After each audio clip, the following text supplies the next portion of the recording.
Selamat pagi Pak Anto dan panitia dari Serum. Kami dari Galeri FSD UMN, jadi Galeri Fakultas Seni dan Desain UMN. Jadi kami ini sebenarnya sebuah badan yang dirun sama mahasiswa, tapi kita sebenarnya semacam di bawahnya fakultas gitu. Terus di sini kami punya program sendiri untuk exhibition karya mahasiswa. Fungsi utama kami memang edukasi, tapi kami nerima, selama ini sih kami udah pernah nerima karya pribadi dari mahasiswa, terus karya tugas juga. Jadi program utama kami sih exhibition, pameran luas kan ya. Dan itu sebenarnya banyak kan berorientasi pada desain juga. Tapi dari 3 program studi yaitu film, DKV dan arsitektur. Jadi karya yang kami eksibisikan biasanya ya di sekitaran itu. Gitu. Kalau saya sendiri namanya Arif, tapi biasa dipanggil Ato. Terus nanti saya juga salah satu pembicaranya. Saya Lutfi. Lutfi biasa dipanggil Upit. Saya Safir, biasa dipanggil Safir. Safir. Nah ini Bulbul aja Bulbul. Saya Fathan, biasa dipanggil Bulu. Jadi nanti juga kita coba untuk 50% teori, 50% kita akan praktek. Jadi nanti ada jadwal juga di sini. Ini sebenarnya moto kita, you never walk alone kalau untuk attending. Jadi untuk attending itu nggak bisa kerja sendiri, jadi emang harus berganti. Nanti ada kurator, ada seniman, ada kita juga attending. Terus dilihat juga di depan di meja ini ada beberapa alat-alat yang mungkin beberapa teman-teman yang udah familiar atau mungkin yang sama sekali baru pertama kali lihat sini. Ya nanti kita akan belajar bareng-bareng bagaimana cara menggunakan ini. Sebelumnya yang pengen tahu Serum bisa baca ini ya. Serum sebagai sebuah kolektif yang bekerja dan berurusan dengan medium karya seni rupa. Kalau sampai sekarang ini sih ya Jawa, Sumatera, Kalimantan, pernah ya sampai Bali. Dan kalau di luar kita juga Singapura, Shanghai, Thailand, dan beberapa di Jepang, dan kemarin juga sempat di Amsterdam. Saat ini Serum selain menjadi sebuah kolektif seni rupa juga menguruskan diri sebagai pekerja yang untuk penanganan karya seni yang biasa dikenal dengan istilah art handler atau attending atau disebut preparator. Jadi tahun kemarin salah satu dari rekan kita bekerja dengan Kementerian Kebudayaan untuk membuat regulasi pekerja attending di Jakarta, di Indonesia khususnya. Jadi disebutnya adalah preparator. Jadi pekerjaan attending ini baru akan mulai diakui di Indonesia oleh Kemendikbud sebagai disebutnya preparator. Tapi emang lebih familiarnya adalah attending. Hari ini kita akan coba memberikan semua ini. Jadi pertama pengenalan attending, terus tahap perencanaan, tahap produksi, pengenalan alat dan bahan, cara pemasangan area 2 dimensi, cara pemasangan elektronik. Elektroniknya sih kalau sekarang kita bawanya hanya TV, mungkin nanti akan kita berikan secara teori untuk pemasangan proyektor. Terus packing, jadwal kerja, dan pemutaran video attending. Tapi ini akan random ya, nggak bertahap seperti ini. Tapi kita akan berikan semuanya materinya. Ini kompetensi yang bisa dimiliki ya teman-teman ya. Pertama memahami alur kerja attending, melakukan kerja tim untuk merancang sebuah pameran, karena buat pameran tuh nggak bisa sendirian, berdua juga susah, jadi memang harus kerja tim. Terus praktek langsung sebagai attending, kita akan memasang beberapa karya yang sudah kita siapkan. Terus juga memiliki pengetahuan dasar seperti attending, bagaimana menghitung untuk memasang lukisan, bagaimana cara penanganan lukisan, gitu. Bagaimana cara membuat pameran dengan segala sistemnya nantinya akan kita kasih tahu. Terus yang terakhir dapat berinovasi dan tetap kreatif, itu yang paling penting sih. Next. Nah ini sekilas tentang attending. Sini kita bisa baca ya, attending merupakan sebuah profesi yang dibutuhkan dalam presentasi pameran dalam sebuah pameran atau art festival yang membutuhkan tim art handling untuk mendisplay karya secara baik, aman, dan mengesankan sehingga dapat dipresentasikan ke publik. Dalam prosesnya, kegiatan ini akan memberikan solusi kreatif untuk penanganan sebuah karya seni. Itu yang membuat beda art handling sama tukang. Kadang-kadang kan kalau acara itu ya udah simpelnya lah, kita susah nyari art handling, untuk cari tukang aja. Nah kalau tukang itu sisi kreatifnya, posisi ide-idenya itu kurang ditonjolkan, jadi emang harus bekerja sama gitu dengan art handling. Ini sinergi profesi pameran. Kita udah memetakan ini peta ini dapat dari draft konsepsi preparator dalam penetapan standar kompetensi kerja nasional Indonesia atau kategori kesenian, hiburan, dan rekreasi golongan pokok aktivitas hiburan, kesenian, dan kreativitas bidang seni rupa, Dikbud dan Kemenaker. Ini yang kita lagi bikin tahun kemarin sama Dikbud dan Kemenaker. Nah, dalam peta ini kita bisa melihat banget nih, ada seniman, ada kurator, ada edukator, ada preparator paling bawah kita ya, art handling. Di tengahnya ada media seni. Media seni itu maksudnya pameran, festival, atau suatu acara yang dikemas untuk dipresentasikan. Acaranya bisa banyak banget itu. Nah, kita kan paling bawah. Tapi kalau kita nggak ada, mediasi seni itu nggak akan berjalan. Gitu ya, karena kita emang ada paling bawah, tapi kita tim produksi yang akan merealisasikan. Karena kalau seniman tanpa kurator, tanpa edukator, cuma seniman, preparator, dan media seni, itu akan berjalan. Jadi seniman langsung, misalnya si usia seniman, saya art handling, langsung ngomong, gue mau pameran dong, bisa langsung. Tapi tidak ada yang kurasi, tidak ada edukator yang mungkin menulis, merilis tentang apa yang akan sedang dibikin gitu. Tapi kalau seniman hanya kurator, susah untuk menjadikan mediasi seninya karena tidak ada tim produksinya, karena kurator hanya menulis dan membahas tentang karya seniman. Jadi kita memang ada di bagian bawah dalam kesinergian profesi dan pameran, tapi itulah yang paling pentingnya.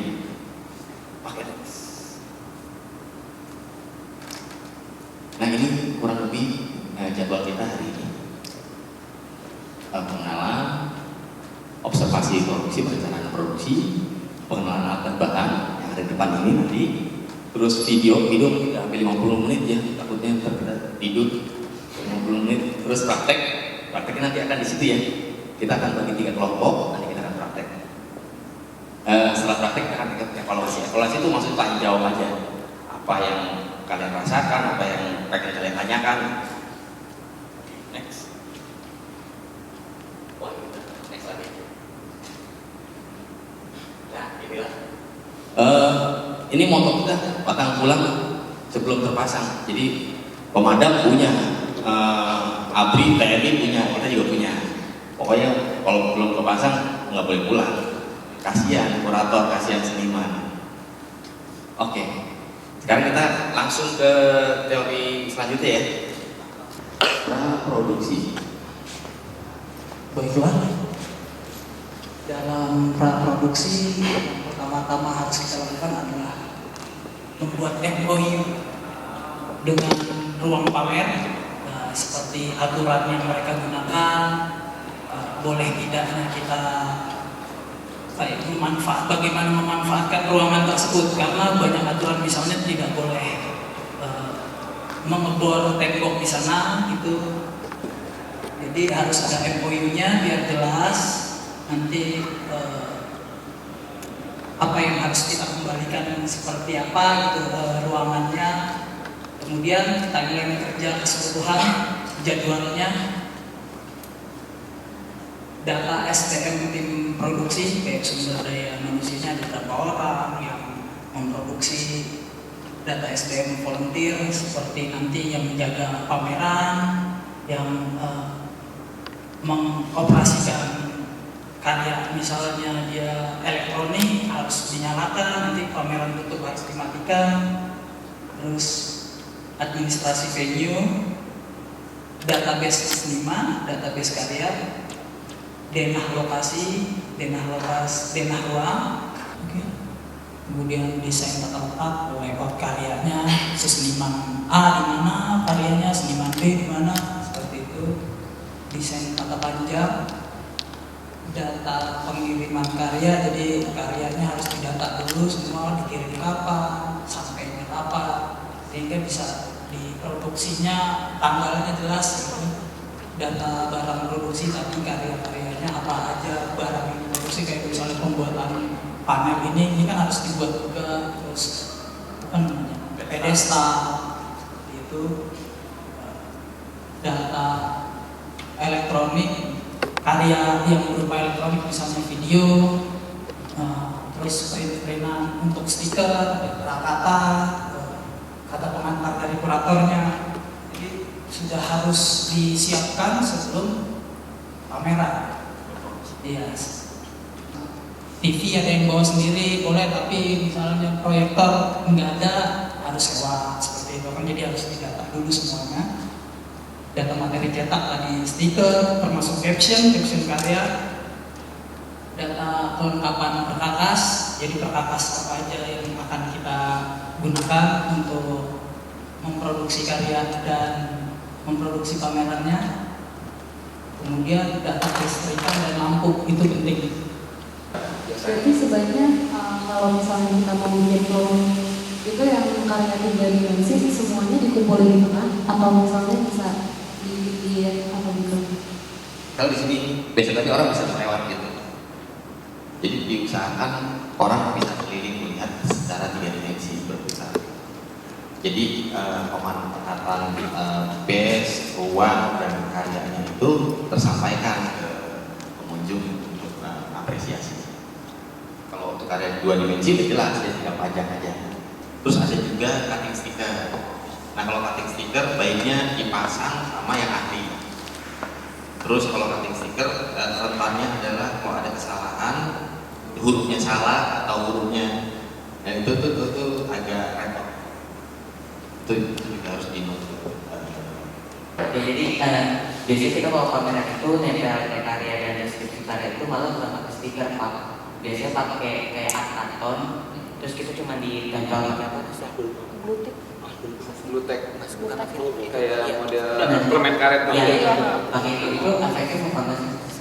Mungkin bisa di-upgrade si captionnya itu, bisa pakai polyfoam ditempel stiker, atau mau di-upgrade lagi lebih bagus lagi pakai akrilik di print akrilik atau akriliknya sebagai dasarnya, terus tempel stiker kayak gitu, terus nanti tempel lagi ke dindingnya. Jadi begitu melihat karya, melihat captionnya itu kayaknya wah elegannya pas gitu. Tapi kalau tahu karya udah bagus banget, udah mahal banget produksinya, ngelihat captionnya jadi jomplang kan sayang aja gitu.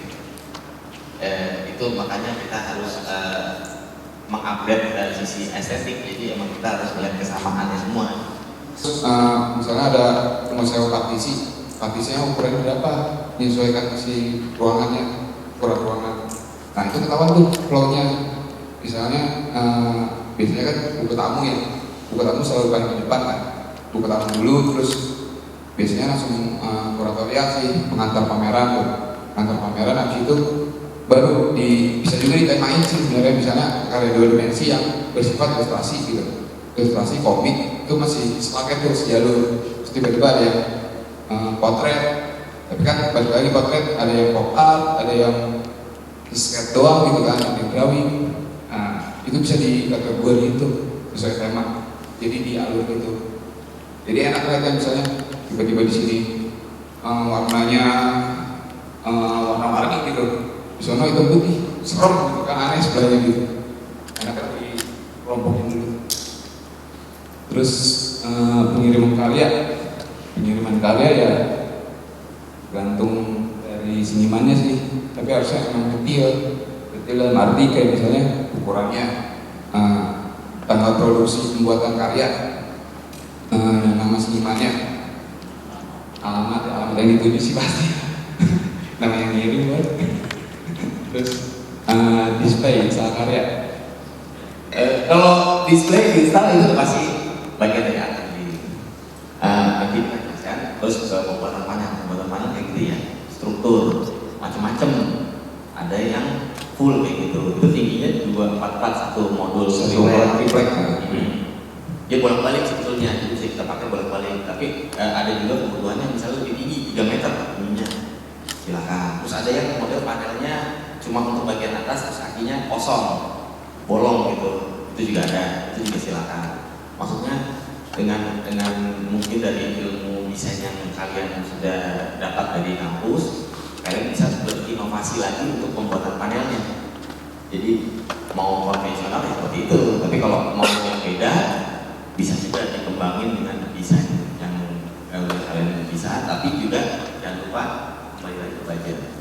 Itu yang penting, karena itu besar, budget panel itu cukup besar. Apalagi kalau misalnya sewa kali ya, sewa di panel misalnya, oh mas, panel saya nggak bisa dipakai ternyata nggak bisa dipakai, kan itu kan butuh treatment lagi kan. Iya. Kalau panel sewa sekuat gitu ya, dari biasanya kan ada yang tiba-tiba jadi terus pas kita naruh karya berat goyang atau Iya, kekuatan panelnya juga harus disesuaikan dengan karyanya nantinya. Kalau karya yang berat, ya berarti panelnya harus kuat. Terus pembuatan struktur karya itu maksudnya adalah kalau ada karya yang instalasi atau karya yang harus di-assembling, jadi dia dalam bentuk pecahan datang, harus kita tambahkan lagi struktur supaya karya itu bisa terwujud menjadi. Itu hanya sepersekian lah dari setiap pameran. Terus ada pembuatan pedestal layar pedestal itu macam-macam. Ada yang kotak biasa, pakai bahan papan, mau itu warnanya nanti dirubah warna putih apa hitam atau apa, bisa juga, atau pakai akrilik juga bisa, pakai besi aja biar kelihatan ekspos tulangan besi juga bisa, atasnya ditutup kaca atau akrilik juga bisa. Jadi segala macam bentuknya itu masih bisa dieksplorasi lagi itu. Tapi intinya pedestal ini adalah untuk meletakkan karya di atasnya atau sesuatu yang bisa dipresentasikan. Terus pembuatan box ini kita sebutnya seperti vitrin. Kalau vitrin itu kayak akuarium, cuma dibalik. Akuarium itu bentuknya gini, bolongnya di atas, ini kita balik, jadi ketutup. Jadi kalau ada karya, misalnya kalian naruh pedestal, kalian naruh duit atau barang-barang berharga, handphone kalian apa, biar nggak diambil sama audiens, tutupin pakai vitrin. Vitrin itu simpelnya kayak akuarium cuma dibalik. Laporan kegiatan ini kalau kalian ada mitra atau partner atau sponsor, jadi ini sifatnya kita mereka semua kegiatan kita laporkan. Laporan produksi pameran itu untuk intern. Udah berapa banyak sih budget yang kalian keluarkan? Jadi untuk intern yang tetap transparan. Laporan anggaran juga termasuk produksi dan anggaran. Terus pengembalian struktur ruang ke kondisi semula. Nyewa galeri, panelnya dibolong-bolongin, terus kalian main pergi aja. Dipanggil pasti panitianya mandi. Ini kenapa nggak diberesin? Biasanya kalau di galeri seperti itu. Kecuali kalian akan bisa mengeluarkan biaya lagi untuk kompensasi penjaga galeri untuk membersihkan itu semua. Pengembalian karya udah pasti dibalikin dan juga jangan lupa di packing. Terus pembelian sewa elektronik itu juga harus dipastikan kalau itu dalam keadaan baik-baik aja, tidak rusak, itu dikembalikan. Dan evaluasi setelah selesai, kalian ngobrol-ngobrol santai, ya pasti akan ada beberapa dilema atau problem-problem kecil ya, namanya orang banyak menyiapkan suatu hajatan gitu pameran ini, biasanya itu suka ada benturan karena karakter teman-teman yang satu dengan yang lain kan beda-beda, kepentingan pribadi yang satu dengan yang lain beda-beda. Nah ini harus dievaluasi biar tetap solid timnya, walaupun ada masalah di dalam pas lagi penyelenggaraan nggak apa-apa, yang penting diselesaikan evaluasi ini. Jangan setelah pameran malah jadi ribut, nah itu nggak baik tuh, berantem tuh, waduh, jangan ya. Pom-pom ini bisa dibutuhkan, bisa tidak, tapi ini kita tinggal lihat bagaimana kebutuhan teman-teman. ketersediaan mengikuti pameran itu untuk seniman. Ada beberapa seniman yang minta itu. Kenapa? Karena itu kadang-kadang buat portfolio mereka. Kalau mereka diundang, mereka merasa dihargai ya, mereka sudah diundang dalam suatu acara, dan itu juga mereka secara administratifnya itu benar. Terus menggunakan ruang pamer, jadi venue, izin, ada formnya, mulai kapan, selesai kapan. Terus upload condition report. Jadi kita udah seniman, kita bikin form lagi ke seniman. Karyanya apa? Judulnya apa karyanya? Ukurannya berapa? Kondisinya gimana? Bagus. Oke. Kondisinya kanvasnya robek dikit di bagian kanan. Seniman tahu, kurator tahu, kita tahu. Mau tetap dipakai enggak? Mau. Ya. Tapi dalam pas dikembalikan ada tambahan robek di bagian kiri. Nah itu nanti tinggal diselesaikan dengan baik. Ya, paling nggak ada pencatatan itu. Condition report, maksudnya kondisi si karya. Tiba-tiba dia pecah atau patah kembali ke seniman, itu nanti bisa diselesaikan secara baik-baik keluarga. Kalau ternyata ada sesuatu yang rusak. Terus keluar masuk karya atau barang, ini juga bisa dibuat karena biar kedeteksi.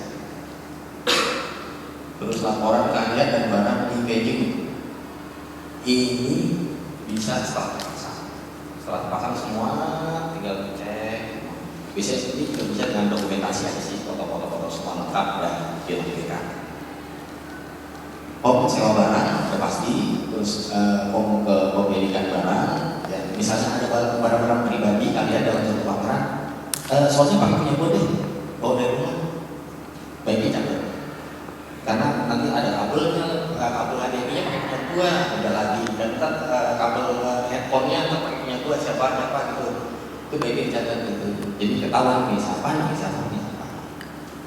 Ya sebenarnya sih itu form itu ya nantinya kalau buat teman-teman bisa melihat bagaimana kontribusi teman-teman untuk menyelenggarakan pameran, itu juga bisa. Form pinjaman pasti, pinjam ruangan, pinjam kursi, pinjam sofa, pinjam media, pinjam karpet, macam-macam. Pinjam duit paling nggak ada sih. Bisa pakai form pinjam duit. Form perizinan kegiatan apabila diperlukan. Jadi ternyata mau ada performance, tapi yang tidak di galeri, maunya di luar di parkiran. Misal di sini nih acara pamerannya, mau performanya di parkiran, kan beda tuh. Penyelenggara venue di venue di parkiran beda lagi itu yang ngurusin. Nah itu dibikin lagi perizinan kegiatan. Kita nggak ada pameran, mau ada performance di luar, izinnya beda lagi dibuatkan dalam rangkaian acara pameran di sini. Ya ini manajemen kerjanya kurang lebih seperti ini. Ada artistik kurator, administrasi database, seniman, manajer, publikasi komunikasi, desainer, produser, vendor logistik, koordinator, distributor, atensi. Tidak perlu semuanya ada. Itu aja ya. Kalau ini yang lengkap, yang ideal. Karena ada beberapa yang bisa juga dirangkap, jadi tidak perlu semuanya ada. Tapi yang harus ada ya pastinya kurator dan seniman. Tim administrasi itu bisa merangkap. Desainer udah pasti ada. Nanti koordinator, distributor, dan atensi itu juga bisa. Jadi tinggal kalau emang kalian punya tim yang banyak, silahkan berbagi. Kalau emang timnya dikit, ya tinggal double job desk aja. Next level, udah habis nih, kira-kira begitu. Oke, kita nonton video dulu ya, dan biar refresh.